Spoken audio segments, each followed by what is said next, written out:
மொழி உணர்ச்சியினுடைய ஒற்றுமை தான் நிலைச்சு நிற்குங்கிறது போல் அதையும் காட்டுறாங்க. எடுத்த உடனே உங்களுக்கு வந்து தொடர் வண்டியில் வந்து தீ வைப்பு கொளுத்துவதும் அப்பாவி பொதுமக்கள் இடையில் இறங்கி ஓடுவதுமான அந்த இதை காட்டுறாங்க.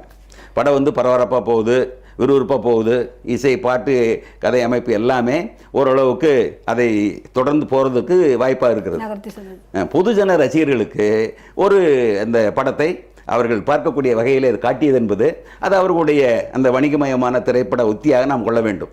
ஆனாலும் கூட கதைக்கு உட்பட்ட அந்த கருவில் வைக்கக்கூடிய விஷயங்கள் முரணாக இருக்கக்கூடாது என்பதை நாம் விரும்புகிறோம். அவங்க வந்து வணிகத்திற்காக எது வேணாலும் செய்யலாம்னா வரலாற்றை திருப்பி செய்யக்கூடாது, அந்த திரிப்பு வேலைகள் இருக்கக்கூடாது. அதை செய்தது தான் நமக்கு கண்டனத்துக்குரிய நம்ம விஷயமாக நம்ம பார்க்குறோம். அந்த வகையில் படத்தை எடுத்த விதம் என்பது ஒரு பக்கம் இருந்தாலும் படத்தில் சொல்லப்பட்ட முரண்பாடுகள் மிக அதிகமாக இருக்கிறது.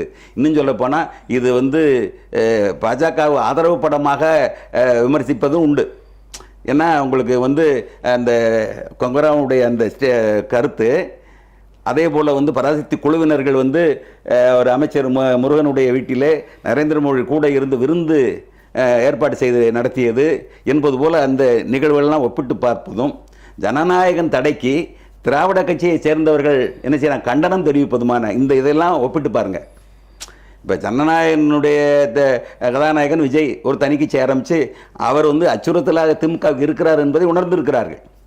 அப்படிப்பட்ட நிலையில் திமுக தலைமைகளும் அந்த கட்சியை வந்து என்ன செய்கிறாங்க, இது வந்து கடும் கண்டனத்துக்குரியது, என்னமோ பாஜக திட்டமிட்டு செய்தது போல், அதை வந்து விஜய்க்கு செய்த பிறகு அநீதி போல், அதை தட்டி கேட்பதை போல இவர்கள் பேசுகிறார்கள். அப்போ இது தடை செய்யப்பட்டதும் அதற்கு பிறகு பராசக்தி தடையில்லாமல் வெளிவந்ததும் அதற்கு பின்னால் அவர்கள் அங்கே விருந்து உண்டு வந்ததும் என்பது போல இந்த காட்சிகள்லாம் பொருத்தி பார்த்தா இது முழுக்க முழுக்க அரசியலாகத்தான் தெரிகிறது.